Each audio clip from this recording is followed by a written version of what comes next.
Buenos dias, Mark, and thank you for joining us today at Business Spotlight Series. Today, I'm excited to introduce Mark Lisgo, Managing Director at Ctrl Hub. Welcome, Mark. Morning, Javier. How are you? I am very, very well indeed, thank you. So, Ctrl Hub is a safety and compliance software platform, right? Yeah. And what I heard you say is that to make sure that people go back home safe. Yeah. First of all, Mark, tell us, how do you end up in this business?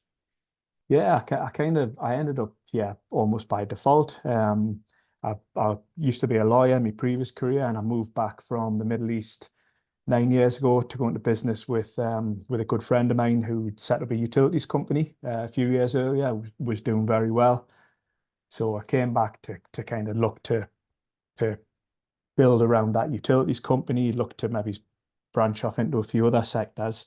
And fairly early on, when I came back, we saw a prototype for the platform that's now Ctrl Hub, and that was another friend of mine who developed that for his construction company. And as you say, it was a platform that he developed to make sure that his workers got home safely every day. And then me and my business partner Simon went to see Colin and his product and really liked it, really saw the potential. We'd been looking for something similar to help us run our business.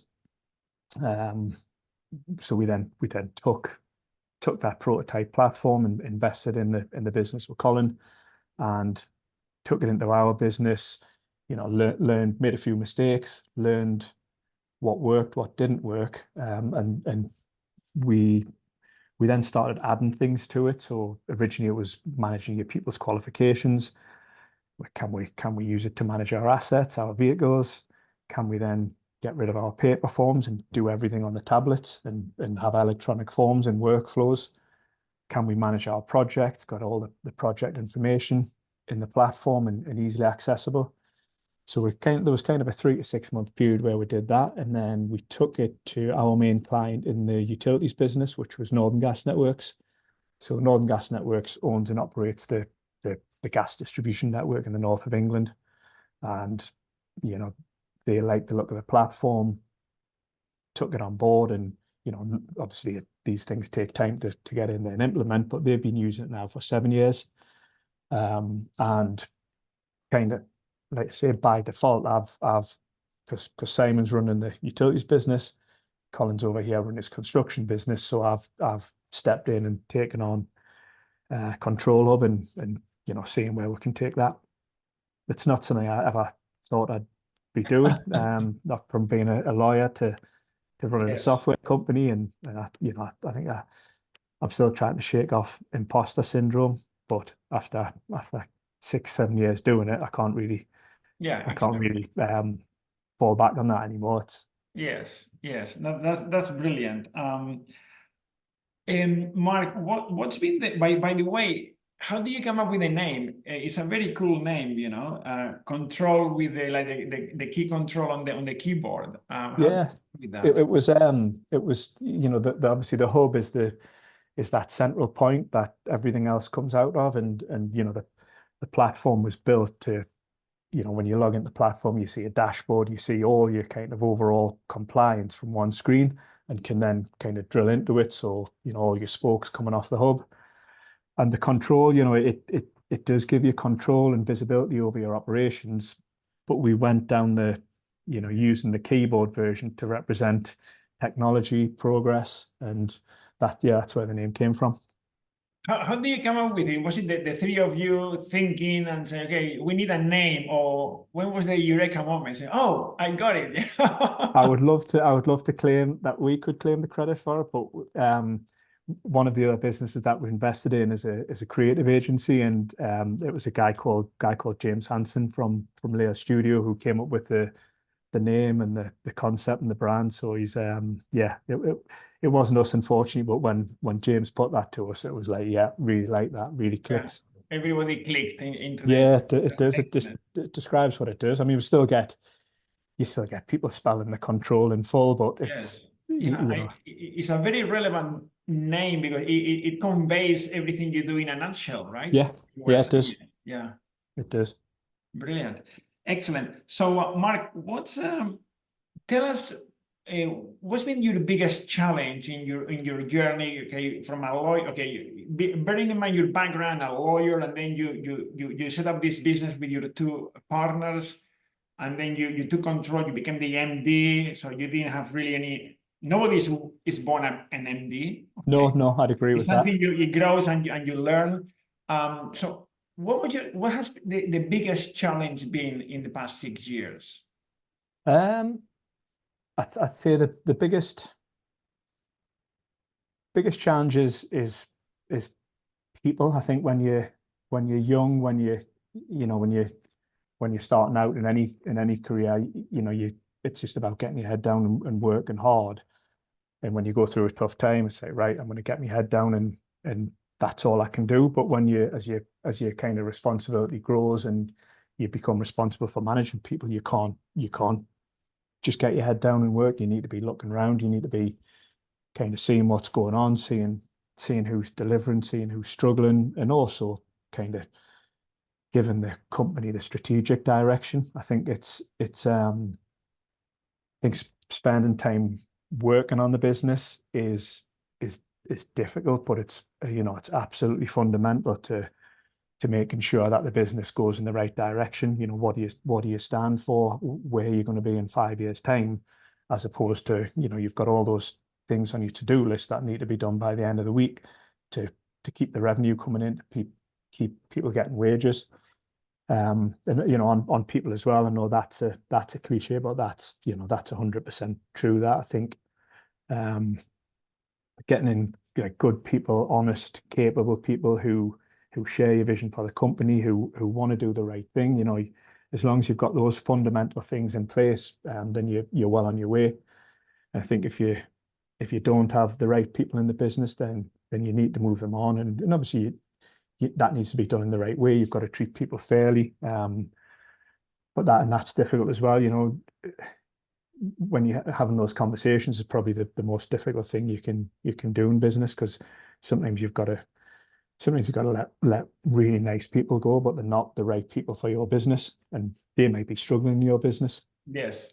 How do I come that across when interviewing business owners, managing directors, getting the right people in the right place?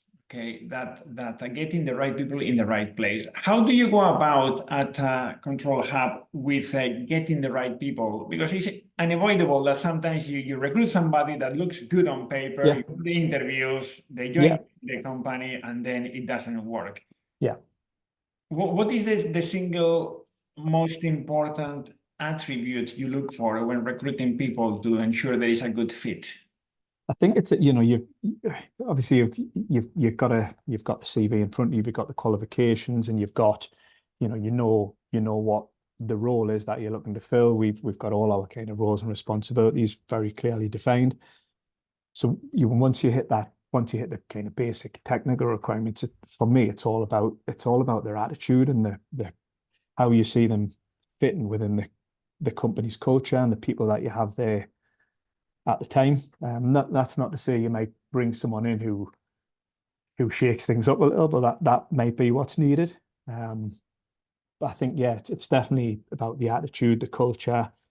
I spend a fair bit of time, when I interview someone at the start of the interview, telling them about the company, telling them about our journey, where we've come from and where we're going, and kind of seeing how they react to that, seeing how much that resonates with them.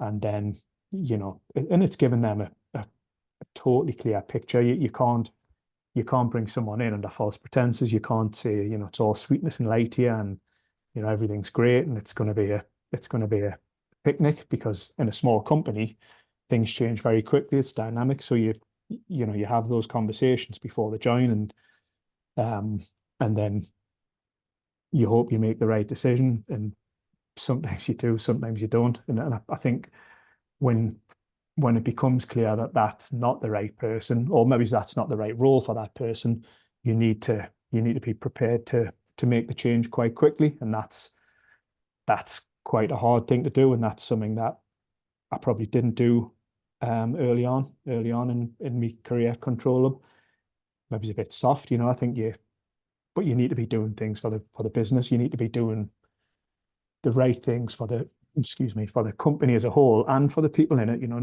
I'm not talking about doing the right things for the shareholders, for the people who own the company. It's for the company as a whole, and that includes the people in Correct. there. Yeah. Well, that's the mantra of slow to recruit, Yeah. to fire. Yeah.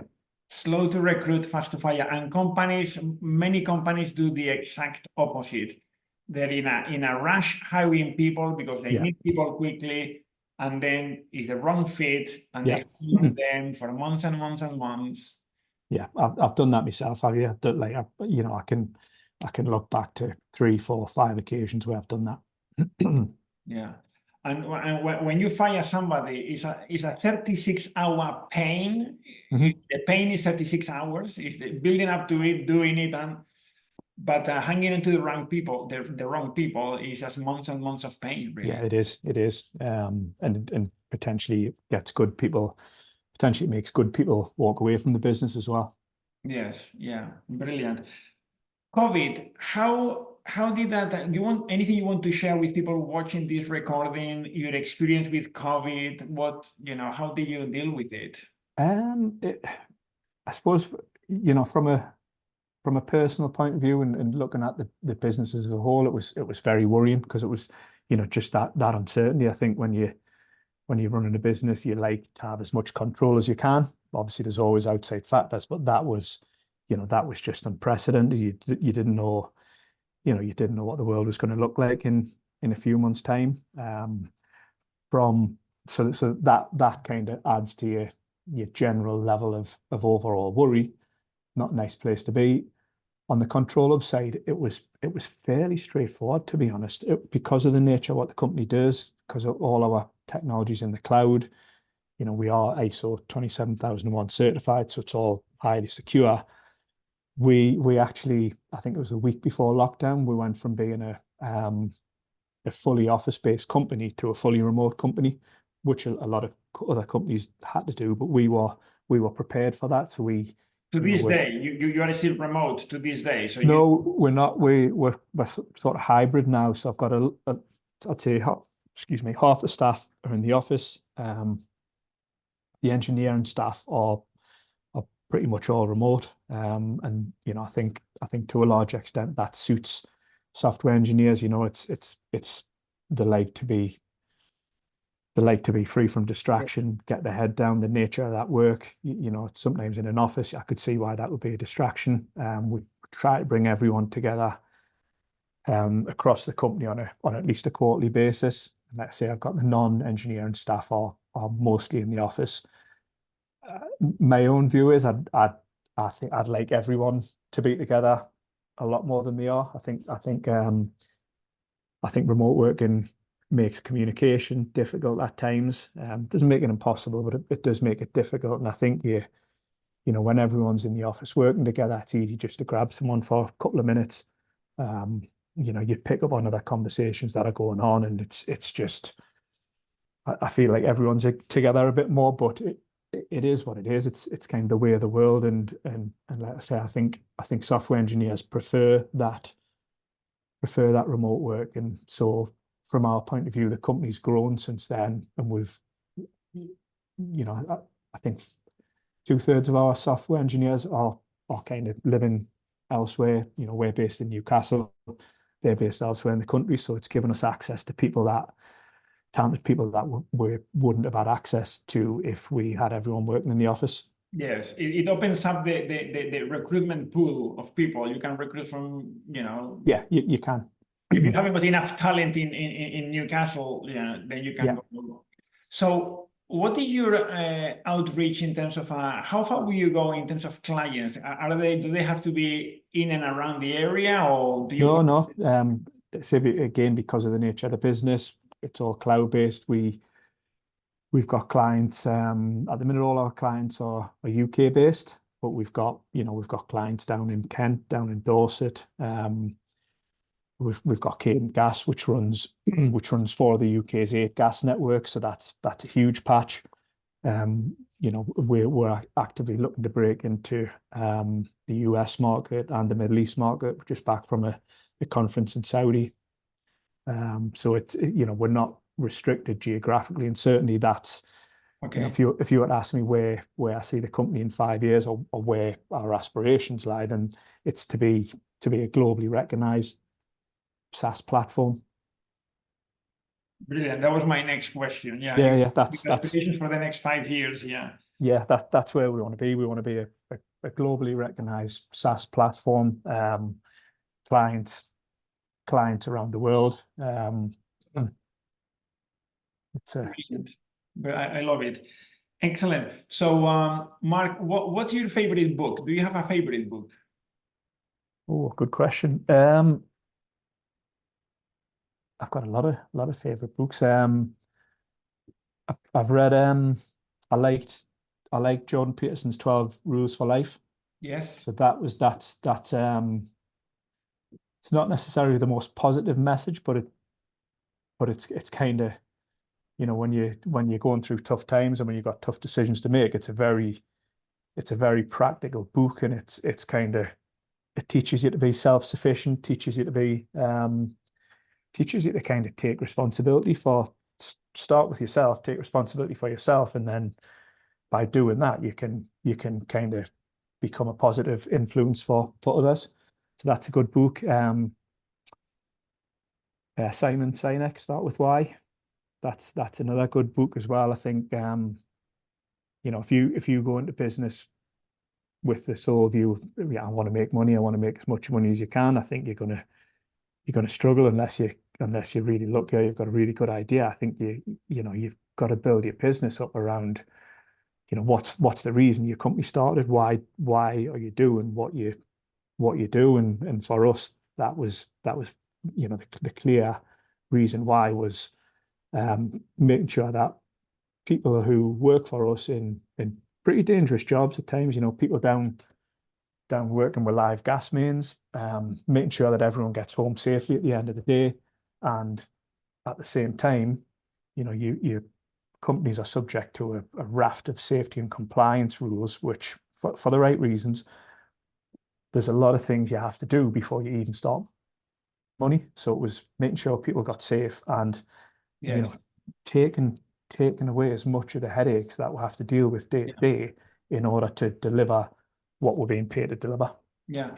Interesting. You said, the thing of money is an outcome. It cannot be the end. Exactly. Yeah. So if you do your job well, if you are delivering a service to the market, then you make money out of it. But I think you definitely, that's the way we operate.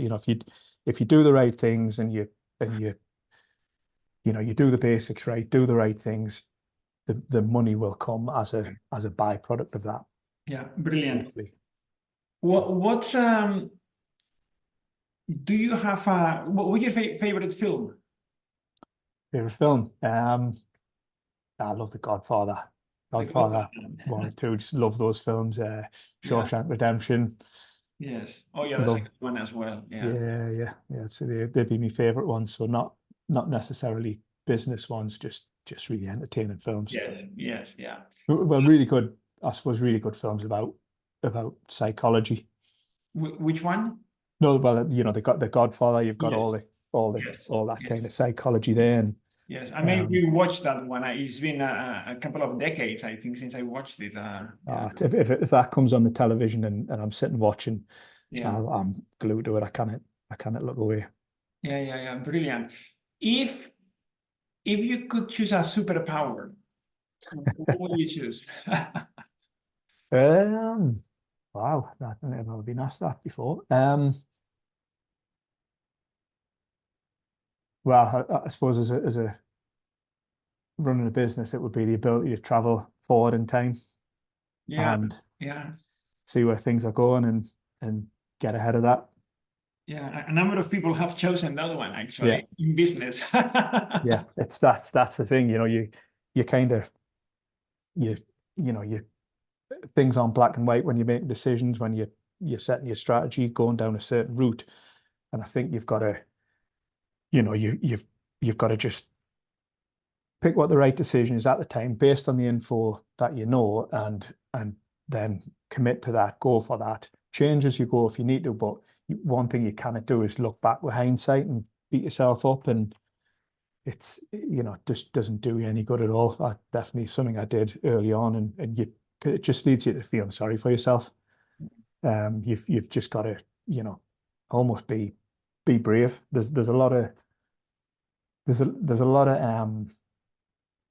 it's very tempting to kind of give into fear. You know what I mean? It's fear of failing. Fear of failing is a big thing, and you've just got to get over that. You see, fear is an acronym that is false expectations appearing real. Yeah. Yeah. False expectations appearing real. Fear. It only exists in our minds, really. No, I know, and yeah, like a lot of. Yeah, and I love and fear, by the way, is the biggest epidemic on the planet. Yeah, it is, and I think that's Yeah.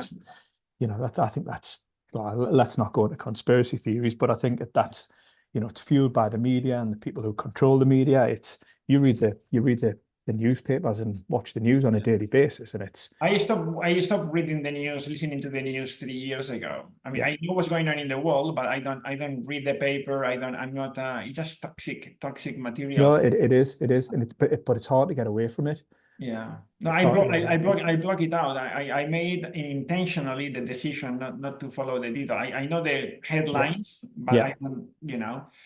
Who was it? I think it was Nelson Mandela. He said, I never fail. I either win or learn. Yeah, I agree with that. I've actually got there's a quote that I keep on the wall in the office here, and it's a Winston Churchill quote. And when I saw it, it really, you know, it's something I only saw probably 5 years ago, but it really resonated with me. And it's let's read it now. It's success is not final, failure is not fatal. It's the courage to continue that counts. So I think when you start out in business, you know, you've got this thing in your mind, you know, if I win that client, if I hit that project, if I hit that turnover mark, then I've made it. But you haven't, you know. And conversely, if you lose a client, if you don't win a project, you don't win a tender, you can get really down in the dumps. You maybe work for 6 months to not get something, but you know, you learn from that and you keep going. And it's a lot of the time it's just that courage and that blocking out the fear and just keep on going. Yes. Keep on doing the right things. Yeah. A lot of people focus now on the journey rather than the destination. Yeah. Just for the same thing you said. And I can only think of a Johnny Wilkinson. Yeah. 2003, the Rugby World Cup, the last second of the game was a penalty shot, 100 million watching. The guy was really focused. This is him telling us in an interview. Really focused. He kicked the ball. It went through. They became world champions. Yeah. And he said, I was in ecstasy for 4 seconds. Yeah. Then I thought, what's next? Yeah, exactly. And he was working 10 years for that moment to enjoy it for 4 seconds. And then what's next, you know? Yeah. So, and then he went down, you know, psychologically, he had a lot of issues to deal with, and became very reflective and thoughtful about his life. And he came with the conclusion of being present and living in the moment. That's that. Yeah, I mean, that's something I try to do. You know, I've read Eckhart Tolle's book, The Power of Now, which is read it twice. Really good book, interesting book. It's quite kind of difficult to put into practice at times, especially when you know, I've got a dog. I walk the dog for an hour every morning and use it to kind of clear my head. But on the morning walk, you know, I'm trying to just live in the moment. But then you've got, right, I know I need to do that today. I know I need to speak to him today. I know I need to have done this by next week. And it's difficult. It's difficult to find that balance. And I think taking the opportunity to be present in the moment whenever you can. Yeah, I put a post, a video in social media a month ago. I said something along, you can only be present today when you have plan tomorrow. Yeah. Yeah. If you have a plan, then you don't have the anxiety. What am I going to do next? Yeah. I'm going to do that, And it's what Winston Churchill said: take care of order, and order will take care of you. Yeah. Yeah. You've got to take care of the practicalities of life to be present in life. Yeah. It is a difficult balance, but I'm trying to get better at it the more I go on. Yeah. You see, Jim Rohn. Yeah. Jim Rohn. He's like the Tony Robbins who nobody knows. Yeah. Yeah. A few years ago, Jim Rohn, he incredible guy. One of his mantras was work harder on yourself than you do on your business. Yeah. Work harder on yourself than you work on your job. Because it's really, life is a journey, and it's who we become doing what we do. Yeah. No, it is. I remember going through a really difficult patch probably about a year ago, and some difficult decisions to be made in the business, and I was finding that when I was at home with me wife, my kids, and just not present at all, because my mind was racing away, and it wasn't doing us any good going over things, and I spent a lot of time kind of trying to get into a space where I can just leave that behind when I'm with them, and I think I'm much better at it. They might not necessarily agree, but it is making time to do the things you enjoy as well, like watching football, doing activities that kind of clear your mind and refresh your mind. Disconnect. Another great book there for you. Have you read Atomic Habits? James Clear. No, but I've got it there to read. I've probably got 3 or 4 books there. Well, one golden nugget in that book is, he says, get better 1% every day. Yeah. Which is what you just said a minute ago. So, you're getting better at, not thinking about the business when you're with the family. Yeah. Get better 1% every day. In other words, a little bit every day, but always get a little bit better on something.